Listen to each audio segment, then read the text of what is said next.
অতঃপর ইবনে সাদ যুদ্ধ আরম্ভ করে দিল। হুর সহ আহলে বাইতের একে একে সকলেই যুদ্ধ করতে করতে শাহাদত বরণ করলেন। অবশেষে দুধের শিশু হযরত আলী আসগরের ক্ষুধার কান্না সহ্য করতে না পেরে ইমাম তাকে কোলে নিয়ে ইয়াজিদ বাহিনীর কাছে মাসুম বাচ্চার জন্য সামান্য পানি তলব করলেন। কিন্তু বদবখত হারমালা ইবনে কাহেল এমনভাবে তীর নিক্ষেপ করলো তা আলী আসগরের গলা বিদ্ধ করে ইমামের বাহু ছেদ করে বেরিয়ে গেল। ইমাম রক্তাক্ত সন্তানকে নিয়ে আল্লাহর দরবারে দোয়া করলেন, হে আল্লাহ, আপনি এর কোরবানিও কবুল করুন। আসসালামু আলাইকুম রাহমাতুল্লাহি ওয়া বারাকাতুহু। Welcome to learn Quran and fiqh. সম্মানিত দর্শক, আজকে আমরা পবিত্র মুহররম মাসের আশুরার ধারাবাহিক আলোচনার মধ্যে আজকে আমাদের আলোচনা হবে মুসলিম রাদিয়াল্লাহু তাআলা আনহুর দুই পুত্রের শাহাদাত ও হযরত ইমাম হুসাইন রাদিয়াল্লাহু তাআলা আনহুর ইরাক যাত্রা। সম্মানিত দর্শক, এই পবিত্র মুহররম মাসে সারা মাস জুড়ে ধারাবাহিকভাবে আমাদের কাছে আলোচনা শুনতে পারবেন কারবালার ইতিহাস, মুহররম মাসের আমল, মুহররম মাসের ঘটনাবলী ও ফজিলত। মুসলিম রাদিয়াল্লাহু তাআলা আনহুর দুই পুত্রের শাহাদাত। ইমাম মুসলিম রাদিয়াল্লাহু তাআলা আনহু তাওয়ার ঘরে অবস্থানকালে তার দুই পুত্র মুহাম্মদ ও ইব্রাহিমকে কাজী সুরাইহ হেফাজতে রাখেন। ইবনে জিয়াদ তাদেরকে কেউ আশ্রয় না দেওয়ার ঘোষণা দিল এবং বলল যে তাদেরকে ধরে নিয়ে আসবে তাকে পুরস্কৃত করা হবে। কাজী সুরাইয়া এই ঘোষণা শুনে হতভম্ব হয়ে পড়েন এবং স্বীয় পুত্র আসাদকে বললেন, বাবুল ইরাকিন দিয়ে একটি কাফেলা মদিনার দিকে যাত্রা করবে, তুমি তাদেরকে নিয়ে ওই কাফেলার সাথে মদিনায় পাঠিয়ে দাও। দুর্ভাগ্যবশত পুত্ররা আপ্রাণ চেষ্টা করেও ওই কাফেলা ধরতে পারেনি। তারা গ্রেফতার হয়ে জেলখানায় অবস্থান করতে লাগলো। জেলের দারোগা আহলে বাইতের প্রতি ভালোবাসা পোষণকারী ছিলেন। তিনি বাচ্চা দুজনকে ঘরে নিয়ে আদর যত্ন করে পানাহার করায় নিদর্শন স্বরূপ একটি আংটি দিয়ে কাশিদিয়ার রাস্তায় দিয়ে আসেন এবং বললেন, এই পথে গিয়ে কাশিদিয়ায় পৌঁছে সেখানকার কোতোয়ালকে এই আংটি দেখালে তিনি তোমাদেরকে মদিনা পৌঁছিয়ে দেবে, কারণ তিনি আমার ভাই। কিন্তু ভাগ্যে যাদের শাহাদত লিখা আছে তাদেরকে রক্ষা করবে কে? তারা সারা রাত পথ চলার পর সকালে দেখে যেখান থেকে যাত্রা শুরু করেছিল তারা সেখানেই রয়েছে। অতঃপর একজন দাসীর মাধ্যমে আরেক আহলে বাইতের প্রতি ভালোবাসা পোষণকারী মহিলার নিকট তারা আশ্রিত হলো। এদিকে ইবনে জিয়াদের নির্দেশে মাশকুর দারগাকে তাদেরকে জেল থেকে ছেড়ে দেওয়ার অপরাধে নির্মমভাবে বেত্রাঘাতের মাধ্যমে শহীদ করা হলো। ওদিকে মহিলা দুপুত্রকে অতি আদর যত্নের মাধ্যমে রাতে পানাহার করায় ঘরের পৃথক একটি কামরায় ঘুম পাড়িয়ে দেয়। কিন্তু তার স্বামী হারেস ছিল একজন লোভী ব্যক্তি। সে পুরস্কারের লোভে সারাদিন ওই দুপুত্রকে খুঁজতে খুঁজতে তার ঘোড়াটিও মরে গেল। স্ত্রী এই চিন্তা বাদ দিতে বললেও সে হতভাগা লোভ সম্বরণ করতে পারেনি। অর্ধরাতে দুপুত্র একটি দুঃস্বপ্ন দেখে চিৎকার করে উঠলে হারেস পৃথক্রমে দেখল যাদের খুঁজে তার ঘোড়া পর্যন্ত মৃত্যুমুখে পতিত হয়েছে তারা তার ঘরে আরামে নিদ্রা যাচ্ছে। সে রাতের বেলায় দু ভাইকে বেঁধে রাখলো এবং স্ত্রীর শত অনুরোধ উপেক্ষা করে সকালবেলা ফুরাত নদীর পাড়ে নিয়ে দাঁড়ালো ও বিষযুক্ত তরবারির আঘাতে উভয়কে শহীদ করে লাশ ফুরাত নদীতে নিক্ষেপ করে মস্তক দুটি ইবনে জিয়াদের কাছে নিয়ে আসলো পুরস্কারের জন্যে। ইবনে জিয়াদ ঘটনা শুনে রাগান্বিত হয়ে বলল, তাদেরকে হত্যা করার আদেশ তোমাকে কে দিল? আমি তো তাদের জীবিত আমার কাছে নিয়ে আসতে বলেছি, কারণ আমিরুল মুমিনিন ইয়াজিদকে আমি বলেছি যে তারা আমার কাছে বন্দী আছে। এখন তিনি যদি তাদেরকে জীবিত তার নিকট প্রেরণ করতে বলে আমি কি জবাব দেব? তারপর ইবনে জিয়াদ মুকাতিল নামক এক ব্যক্তিকে ডেকে বলল, এই হতবাগার গর্দান উড়িয়ে দাও। এভাবে হারেস ও নিহত হলো। সূত্র রওজাতুশ শুহাদা, পৃষ্ঠা নম্বর 150। সূত্র খুতবাত মুহররম, উর্দু, পৃষ্ঠা নম্বর 374। ইমাম হুসাইন রাদিয়াল্লাহু তাআলা আনহুর ইরাক যাত্রা। হযরত মুসলিম ইবনে আকিল রাদিয়াল্লাহু তাআলা আনহু পত্র পেয়ে ইমাম হুসাইন রাদিয়াল্লাহু তাআলা আনহুর নিকট কুফিদের আবেদন প্রত্যাখ্যান করার কোনো যৌক্তিক কারণ থাকল না। তাই তিনি ইরাক যাওয়ার মনস্থ করলেন। কিন্তু মক্কাবাসী বড় বড় সাহাবায়ে কিরাম যথা ইবনে আব্বাস, ইবনে ওমর, জাবির, আবু সাইদ খুদরি ও আবু ওয়াকেদ লাইসি রাদিয়াল্লাহু তাআলা আনহু তাকে ইরাক যেতে নিষেধ করলেন। তারা কুফাবাসীদের অতীতের ইতিহাস তুলে ধরলেন। অবশেষে সকলের বাধা উপেক্ষা করে ইমাম হুসাইন রাদিয়াল্লাহু তাআলা আনহু 60 হিজরি সনে 3 জিলহজ তারিখে স্বীয় আহলে বাইতকে নিয়ে খাদেম ও মাওয়ালি সহ মোট 82 জন মক্কা শরীফ থেকে ইরাকের উদ্দেশ্যে রওনা হন। তিনি কাফেলা নিয়ে সাফা নামক স্থানে পৌঁছলে ফরজদক নামক একজন বিখ্যাত কবির সাক্ষাৎ হল। তিনি ইমামকে কুফিদের গাদ্দারি ও দ্রুত মত পরিবর্তনের অভ্যাস সম্পর্কে অবহিত করে যাত্রা মুলতবি করার আহ্বান জানান। কিন্তু ইমাম সমস্ত কিছু আল্লাহর হুকুমের উপর বিশ্বাস ও আস্থা রেখে যাত্রা অব্যাহত রাখেন। তিনি মালুমে সালাবা নামক স্থানে পৌঁছে মুসলিম ও হানির মর্মান্তিক মৃত্যুর সংবাদ পান। মকামে জাবলায় পৌঁছে তিনি কাফেলার সকলকে ওদের শাহাদতের সংবাদ দেন এবং কুফার অবস্থা পরিবর্তন সম্পর্কেও অবহিত করলেন। তিনি কাফেলার সকলকে অনুমতি দেন যে তোমরা ইচ্ছা করলে কাফেলা ত্যাগ করে চলে যেতে পারো, এতে আমার পক্ষ থেকে তোমাদের উপর কোনো আবশ্যকতা নেই। তার বক্তব্য শ্রবণে যারা প্রতিমধ্যে তার সাথে যোগ দিয়েছিল তারা প্রায়ই কাফেলা ছেড়ে চলে গিয়েছিল। কেবল তারাই অবশিষ্ট ছিল যারা তার সাথে মদিনা শরীফ থেকে এসেছিলেন। 60 হিজরি মুহররমের 1 তারিখে হুর বিন ইয়াজিদ 1000 সৈন্য নিয়ে আগমন করল। তারা জোহর ও আসর নামাজ ইমাম হুসাইন রাদিয়াল্লাহু তাআলা আনহুর পিছনে আদায় করেছে। হুর বলল যে আমি ইবনে জিয়াদ কর্তৃক আদিষ্ট হয়েছি যে আপনাকে অনুসরণ করতে। উভয় কাফেলা নিনুয়া নামক স্থানে পৌঁছলে একজন দূত এসে হুরকে একটি পত্র দিল, যাতে লেখা ছিল, হুসাইনি কাফেলাকে সামনে অগ্রসর হতে দিও না, বরং কোনো পানিবিহীন ময়দানে অবস্থান করার জন্য বাধ্য করিও। তিনি কিছু দূর অগ্রসর হলে হুর বাহিনী তাকে বাধা দিল। তিনি জিজ্ঞাসা করলেন, এই জায়গার নাম কি? লোকেরা বলল, কারবালা। এই নাম শোনা মাত্র তিনি ঘোড়া থেকে নেমে বললেন, এটিই কারবালা? এখানেই আমাদের ওটের বসার স্থান, এখানেই আমাদের আসবাবপত্র অবতরণের স্থান, আর এখানেই আমাদের শাহাদত স্থল। এটি ছিল 61 হিজরি মুহররম মাসের 2 তারিখ।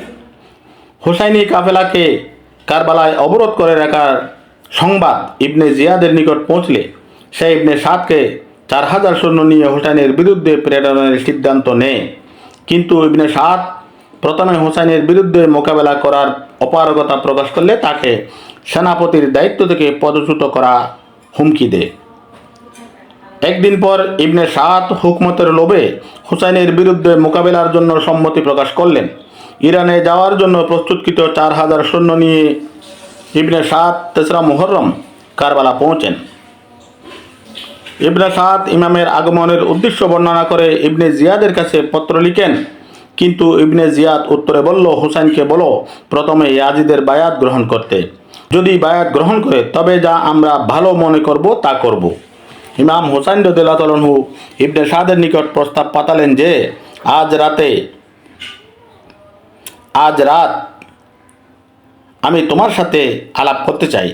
এতে ইবনে সাদ সম্মতি হলে উভয় পক্ষ থেকে 20 জন আরোহী সহ মিলিত হন। পরে ইমাম ও ইবনে সাদ এককভাবে আলোচনা শুরু করেন। ইমাম বলেন, আমি 3টি প্রস্তাব পেশ করছি, তোমরা যেটি চাও মঞ্জুর করতে পারো। প্রথম, আমি যেখানে থেকে এসেছি সেখানে চলে যেতে দাও। দ্বিতীয়ত, আমাকে কোনো সীমান্তে নিয়ে যাও, আমি যেখানে বসবাস করব। এবং তৃতীয়, আমাকে সোজা ইয়াজিদের নিকট যেতে দাও, তোমরাও সঙ্গে চলো। আমি ইয়াজিদের সাথে সরাসরি আলোচনা করে সমস্যা সমাধান করব। যেখানে হযরত হাসান রাদিয়াল্লাহু তাআলা আনহু হযরত আমিরে মুয়াবিয়ার রাদিয়াল্লাহু তাআলা আনহুর সাথে করেছিলেন। ইমামের প্রস্তাব শুনে ইবনে সাদ খুশি হলো এবং মীমাংসার পথ উন্মুক্ত মনে করে যে কোনো প্রস্তাব মেনে সংঘাত বন্ধের উদ্দেশ্যে ইবনে জিয়াদের নিকট পত্র লিখল। ইবনে জিয়াদ পত্র পাঠ করে যে কোনো একটি প্রস্তাব মেনে নেওয়ার সিদ্ধান্ত নিলে উপস্থিত সীমার উঠে দাঁড়িয়ে বলল, যখন হোসাইন আপনার হাতের নাগালে এসে আপনার আয়ত্তে পৌঁছছে, তখন আপনি কি তার প্রস্তাব কবুল করবেন? এবার তিনি যদি আপনার আনুগত্য ব্যতীত চলে যান, তবে কখনো তাকে বশে আনতে পারবেন না। সিমেরের কথা ইবনে জিয়াদের মত পরিবর্তন হয়ে গেল। সে তাৎক্ষণিক ইবনে সাদের নিকট একটি পত্র লিখে বলল, তোমাকে হুসাইনের পক্ষে ওকালতি করতে পাঠানো হয়নি। যদি হুসাইন সহ তার সাথীরা আমার অনুগত্য মেনে নেয়, তবে তাদেরকে আমার কাছে পাঠিয়ে দাও, অন্যথা তাদের মস্তক কেটে আমার কাছে পাঠিয়ে দাও এবং হুসাইনের লাশের উপর ঘোড়া দৌড়িয়ে চুরমার করে দাও। আর যদি তুমি এতে সম্মতি না হও, তবে আমার পত্রবাহক সীমারকে তোমার দায়িত্ব অর্পণ করে দাও। সীমারকে মৌখিকভাবে বলে দিল যে, যদি ইবনে সাদ আমার আদেশ মোতাবেক কাজ না করে, তবে প্রথমে তুমি তার মস্তক কেটে আমার নিকট প্রেরণ করবে। অবশেষে এই পত্র পেয়ে ইবনে সাদ খুবই মর্মাহত হন, কিন্তু হুকমতের কারণে নিজেই হুসাইনি কাফেলায় হামলার করার নির্দেশ দেন। এটি বৃহস্পতিবার দিবাগত সন্ধ্যাবেলায়। এরপর ইমাম হুসাইন রাদিয়াল্লাহু তাআলা আনহু কাফেলার সকলকে একত্রিত করে একটি হৃদয় বিদারক ভাষণ দেন। প্রথমে আল্লাহর প্রশংসা করার পর বললেন, তোমরা পৃথিবীর সবচেয়ে উত্তম সাথী ও উত্তম পরিবার।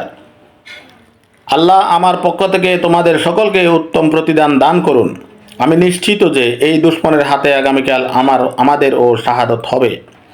আমি তোমাদের সকলকে খুশি মনে অনুমতি দিচ্ছি যে তোমরা রাতের অন্ধকারে যার যেখানে খুশি চলে যাও। এরা আমাকে হত্যা করতে চায়, আমার কারণে তোমরা শহীদ হও তা আমি চাই না। তার বক্তব্য শুনে কাফেলার একের পর এক সবাই দাঁড়িয়ে বললেন, আমরা কি এজন্য চলে যাব যে আপনার শাহাদতের পর আমরা জীবিত থাকব? আল্লাহ আমাদেরকে এরূপ দিন যেন না দেখান। তারা আরও জোশে এসে বললেন, আমরা হাজারবার শহীদ হয়ে, হাজারবার জীবিত হয়ে, পুনরায় হাজারবার শহীদ হলেও আপনাকে ত্যাগ করে চলে যাব না। আমরা বেঁচে থাকতে আপনার শরীরের একটি আঘাত লাগতেও দিব না। আমাদের প্রাণ দিয়ে আপনাকে হেফাজত করব। এরপর কাফেলার সকলেই সারা রাত তাওবা, ইস্তেগফার, নামাজ ও দোয়ার মাধ্যমে অতিবাহিত করেন। 10 মুহররম ফজরের নামাজ সকলে জামাতে আদায় করেন। অবুজ, মাসুম শিশু সহ সপরিবার ও আশেকে আহলে বাইত সহ মাত্র 82 জনের কাফেলার জন্য ইয়াজিদ পক্ষের মোট 22,000 সৈন্য মোতায়েন করা হয়েছে। ইবনে সাদ আক্রমণের জন্য অগ্রসর হলে হুর বলল যে, ইবনে সাদ, তোমরা কি সত্যিই যুদ্ধ করতে অগ্রসর হচ্ছ? উত্তরে সে বলল, হ্যাঁ। হুর বলল, ইমামের দেয়া একটি প্রস্তাবও কি গ্রহণযোগ্য নয়? উত্তরে ইবনে সাদ বলল, আমি বাধ্য হয়েছি, আমার ক্ষমতা থাকলে আমি অবশ্যই গ্রহণ করতাম। তখন হুরের সমস্ত শরীরে কম্পন সৃষ্টি হলো। মুহাজির ইবনে আউস হুরকে বলতে লাগলো, তোমার একই অবস্থা, তুমি এত ভয় কেন পাচ্ছ? অথচ কুফায় তুমি সবচেয়ে বাহাদুর ও সাহসী লোক, আজ তুমি এত সন্ত্রস্ত কেন? উত্তরে হুর বলল, এটি রাসূলের দৌহিত্রের সাথে যুদ্ধ, স্বীয় পরিণামের বিরুদ্ধে যুদ্ধ। এই মুহূর্তে আমি দুজক ও জান্নাতের মধ্যবর্তী স্থানে দাঁড়িয়ে আছি, কিন্তু কোনো কিছুর বিনিময়ে আমি জান্নাত হাতছাড়া করতে চাই না। এই বলে ঘোড়া দৌড়িয়ে ইমামের কাফেলায় যোগ দিয়ে বলে, আমাকে ক্ষমা করুন, আমি আপনাকে এই স্থানে অবতরণের জন্য বাধ্য করেছি। আমি বুঝতে পারিনি যে এখানে ঘটনা এত দূর চলে যাবে। আমি তাওবা করছি আর আমার প্রাণ আপনার জন্য উৎসর্গ করে দেব। অতঃপর ইবনে সাদ যুদ্ধ আরম্ভ করে দিল। হুর সহ আহলে বাইতের একে একে সকলেই যুদ্ধ করতে করতে শাহাদত বরণ করলেন। অবশেষে দুধের শিশু হযরত আলী আসগরের ক্ষুধার কান্না সহ্য করতে না পেরে ইমাম তাকে কোলে নিয়ে ইয়াজিদ বাহিনীর কাছে মাসুম বাচ্চার জন্য সামান্য পানি তলব করলেন। কিন্তু বদবখত হারমালা ইবনে কাহেল এমনভাবে তীর নিক্ষেপ করল, তা আলী আসগরের গলা বিদ্ধ করে ইমামের বাহু ছেদ করে বেরিয়ে গেল। ইমাম রক্তাক্ত সন্তানকে নিয়ে আল্লাহর দরবারে দোয়া করলেন, হে আল্লাহ, আপনি এর কোরবানিও কবুল করুন। পরিশেষে ইমাম যুদ্ধের পোশাক পরিধান করে জুলফিকার তলোয়ার হাতে নিয়ে যুদ্ধের ময়দানে অবতরণ করে অনেক ইয়াজিদি সৈন্যকে ধরাশায়ী করে বীরত্বের পরিচয় দেন। তখন ইবনে সাদ সম্মিলিতভাবে একযোগে আক্রমণ করার নির্দেশ দিলে চতুর্দিক থেকে একই সাথে ইমামকে লক্ষ্য করে তীর আসতে লাগলো। তীর, নিজাহ ও তরবারির 72টি আঘাতের পর ইমাম সিজদায় পড়ে শাহাদাত বরণ করেন। ইন্না লিল্লাহি ওয়া ইন্না ইলাইহি রাজিউন। 61 হিজরি সনের 10 মুহররম জুমার দিন 680 খ্রিস্টাব্দ ইমামের বয়স হয়েছিল 56 বছর 5 মাস 5 দিন। নদর ইবনে খারসা তার মস্তক মোবারক শরীর থেকে দ্বিখণ্ডিত করতে উদ্যত হলেও কিন্তু সাহস পাচ্ছিল না। তার হাত কেঁপে উঠল, তরবারি হাত থেকে পড়ে গেল। অতঃপর হতভাগা খুলি ইবনে ইয়াজিদ, সিনান ইবনে আনাস, সাবল ইবনে ইয়াজিদ অথবা সিমার ইমামের মস্তক শরীর থেকে পৃথক করে নিল। ইন্না লিল্লাহি ওয়া ইন্না ইলাইহি রাজিউন। সম্মানিত দর্শক, আগামী ভিডিওতে আমরা আলোচনা করব কারবালায় আগমনকারী আহলে বাইতের সংখ্যা নিয়ে। পবিত্র মুহররম মাসের কারবালার ইতিহাস নিয়ে ধারাবাহিকভাবে আমাদের ভিডিও দেখতে থাকুন।